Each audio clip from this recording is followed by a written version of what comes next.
I'm really excited about this one because we've actually been working with the team from AudioMob over the last couple of months with some amazing results. So I'd like to invite to the stage Yiğit, and let's kick this off. You're welcome. So to kick off, I just want to start by letting everyone know what we do here at AudioMob. Our goal is to provide better, non-intrusive ad experience while offering incremental revenue within the games for the publishers. And we are the first company doing this since 2020. We are working with some of the largest gaming partners in the industry. We are working with Tap Nation. We have Vincent here with us today, Chief Marketing Officer from Tap Nation. We are also working with Voodoo, Lockwood, Sourcepoint, 966, and many other publishers as well. And on demand sides, we are working with a wide range of demands. We have brands. We have McDonald's, KFC, GSK. And how we are managing this is that being a new ad network, along with working with agencies and resellers, we also have our direct sales team. Our sales team is located in London, Abu Dhabi, and also in New York as well. And having our sales team all around the world helped us reach out all these brands on advertiser side. And we want to be transparent about our CPMs, so the developers can actually understand and evaluate the added value coming with integrating us. So in tier 1 countries, we are between $5 to $10, and in tier 2 countries, we are between $1 to $4. And on the implementation side, we have Unity plugin, which Tap Nation used while implementing us for their games. We also have Android SDK and iOS SDK as well. And with Tap Nation, we are integrated with Ice Cream Game first, and then after that, we got into 20 games in their portfolio. And from placement design, with the help of our technical team, we have Hayden here from our developer relations team. And from A/B testing and launch, it took 6 weeks in total. And I guess I can ask the first question to Vincent. What challenges mobile publishers has been facing with monetization, and what has been the impact of implementing AudioMob? Hi. Thank you for welcoming me here. So I'm Vincent, as you mentioned, Chief Marketing Officer with Tap Nation. I've been with Tap Nation for 3 years, and I'm leading the user acquisition and monetization team. And to sum up your question, as a hyper-casual studio, even though we are moving towards hybrid casual with more casual type of games, 95% plus of our revenue have always been made through ads, so interstitial ads, rewarded video ads, and banner ads. And we've been quite curious about the new complementary format, Since we are very dependent on eCPM fluctuation from brand demand, we of course monetize with an ad monetization with the main 20 ad partners, finding the opportunity through audio ads and in-game ads, where for me, opportunities to create a new complementary ad format and a new additional revenue source without cannibalizing any space on the screen, without impacting the user retention or user experience. And the more revenue we can fit with those new formats, we've been also testing with this kind of complementary with in-game ads as well, and audio ads has been quite an uplift potential, which was very interesting to test. We've started a bit testing on a few games back 2 years ago and been scaling up across most of our games. Of course, it depends on your game genre and category. And the integration have been quite of an easy process. I think what's important to all of our games are Unity engine. Having a good support, good SDK adaptable, having a great tech team that's QA and check the integration. With that, has been of a great help. I think it's pretty fast and pretty easy. You decide also where you implement it. We picked a solution where it's a companion icon and not the bottom banner, so we don't use it as a, let's say it doesn't take existing banner revenue, but only additional extra revenue by being the companion icon. So yeah, it's been quite fast, as you mentioned, like between 2 to 3, 4 weeks plus release of implementation, A/B test period. So I think this on that side, it's for a small tech team, it's quite easy to integrate and to scale. Yeah. Thank you so much for the detailed response. And I guess from AudioMob side, Hayden, what are the common challenges you see with publishers implementing audio ads, and how did we overcome these while implementing with TapNation?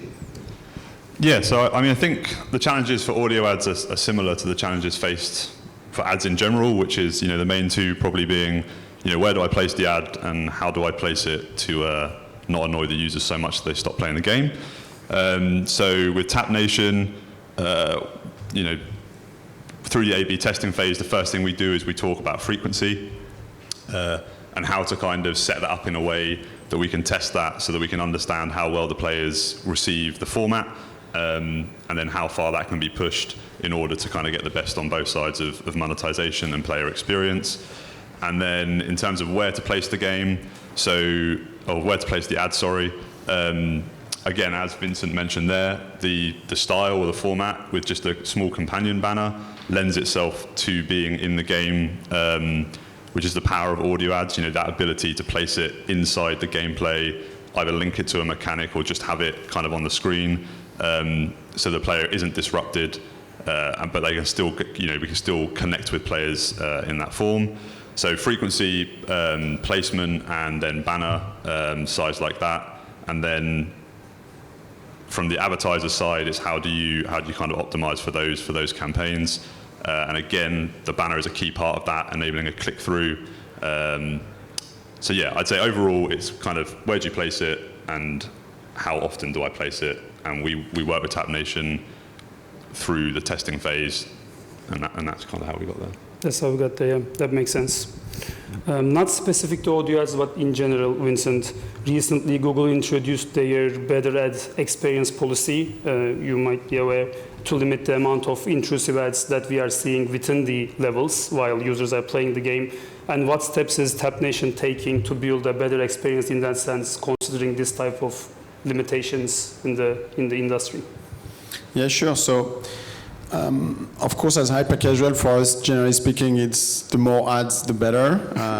Interstitial being not only by us, but also by the network providers, often can be complicated to close, at least 2 or 3 close button with a timer before that, timer on the end card, so you can easily be blocked already quite a long time on those interstitial phase that are more that are non-user initiated, and so that's a fact. Also, the level interruption. How do you interrupt the gameplay? Is it really only happening in between level and through the real pause of the game? I think that's one of the most important criteria of Google. Is not interrupting the user experience, and definitely audio ads and in-game ads go in the continuity of this additional non-intrusive format.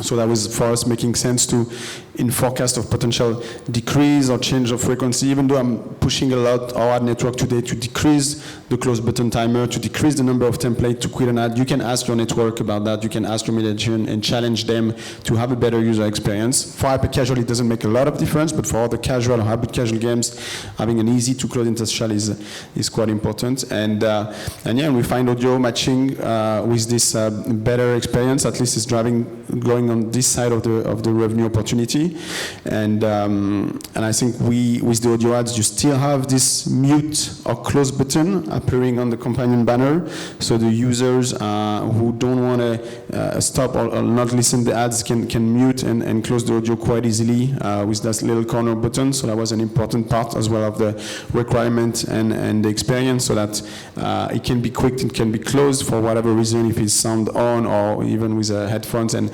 doesn't like. I think otherwise it's quite enjoyable, because you're a little bit like how you listen to radio, how you go to the supermarket or you go to the coffee shop. You used to listen audio ads, and even though you pay attention, it's not interrupting the screen, the action, the gameplay of the users.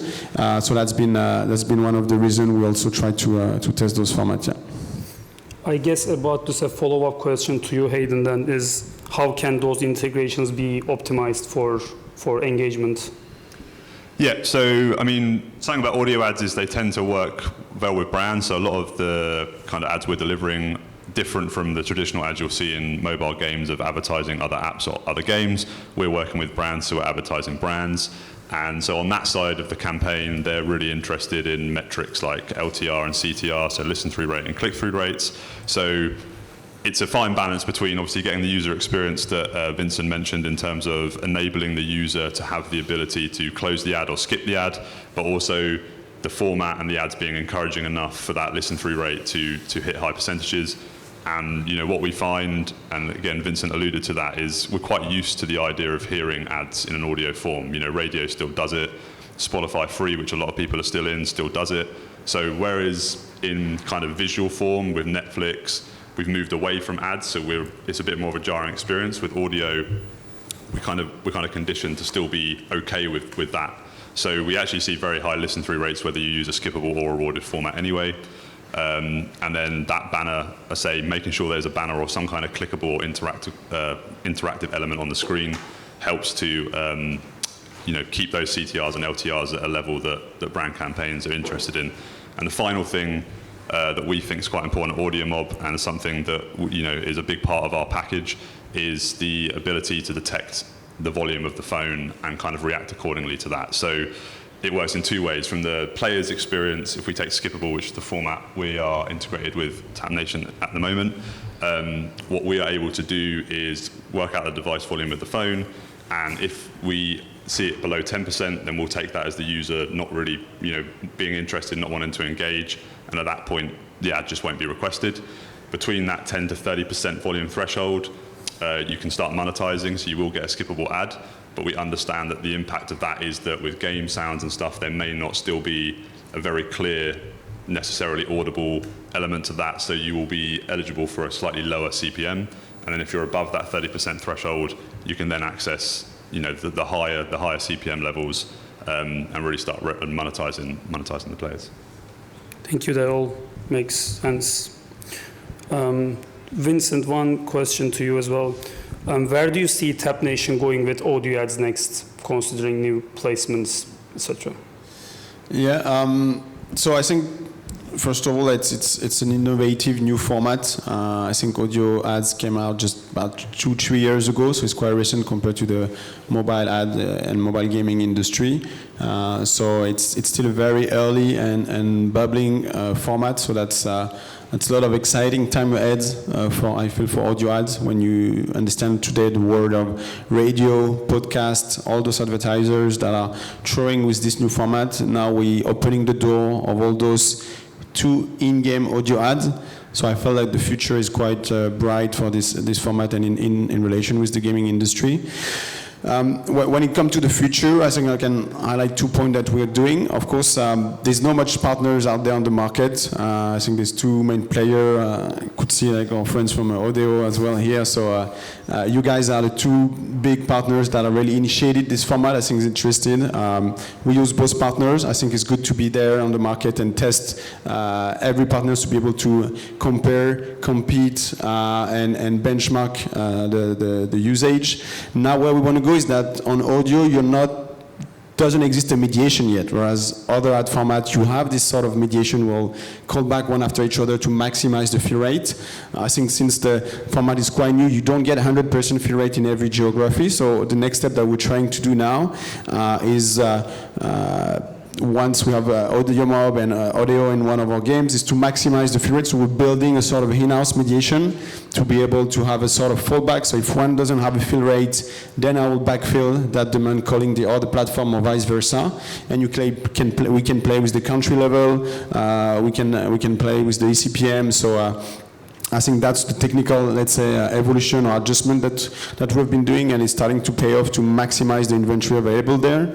And as a next step, I'm a big believer in brands entering the gaming market. I mean, you see the big players like Zynga or Activision going directly to Havas, Publicis, all the big media agencies to snap some branding budgets through video. But I want to go a bit the next step as well with Tap Nation. Since we're a hyper-casual publisher, we can easily modify your game content. You've got ice cream there. Why not brand your ice cream cone with Häagen-Dazs or with Miko? And I think that in addition, it's really a customized branded game opportunity, a product placement, I would call it. And along with audio ad, I see a lot of benefits. I think it can complement, as we said, there is the companion banner in addition of the audio, but if you get the product itself, the game, the product inside the game content, there is a double synergy where the brand recall is even more powerful. If you play with Häagen-Dazs making some ice cream cones, when you hear it, the Häagen-Dazs ads and see the clickable icon, there's more chance for brand recall, there's more chance for engagement. So relying on AudioMob to help us bring those extra budgets, going outside of audio and doing this kind of a special operation type of partnership is, I think, a good opportunity of growth for us and the platform itself as going beyond and really merging into the user experience into gaming. So I would say those are the two things we look forward to continue growing two aspects of the future for audio ads for us at Tap Nation. Yeah. Thank you. And Hayden, how do you think the publishers can the most out of audio ads? Yeah, so I think there's a couple of things. I think, as Vincent mentioned, mediation is probably where it's going to end up. It makes sense for developers to be able to, keep their options open. And from our perspective, that's what keeps us motivated to go out there and, get the best CPMs we can get and get the best fills in those regions. So it's something we're, proactive on as well. And as Vincent mentioned in Tap Nation, our API allows, whilst there's no official kind of mediation, platform for audio right now, our API is set up to already kind of allow that on a internal level, so you can request that information prior, your CPM information prior to that ad request, and use that information to mediate internally. So yeah, that's definitely something I think we're going to see become more common. And then secondly, and it kind of links to brand takeover, but generally, I think there's just going to be more innovation. I think as other ad revenue streams start to get, slightly more stretch and squeeze with things like, tracking, IDFA restrictions, et cetera, that alternative, revenue models are going to be explored more. And what we hope to see, I think, from audio is just more creativity around how those placements are added. So really looking into the rewarded format type, linking that to game mechanics, and really integrating the ad experience into the game, which is fundamentally one of the USPs of the audio ad format. That ability to link it directly to a range of game mechanics or gameplay, and to the player, better retention, better engagement, just better overall experience with ads. Thank you. I guess we can save the last 10 minutes for questions from the audience.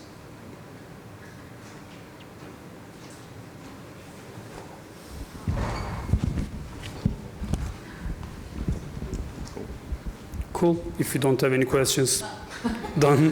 Thank you so much. Thank you, guys. Cheers. Thank you so much.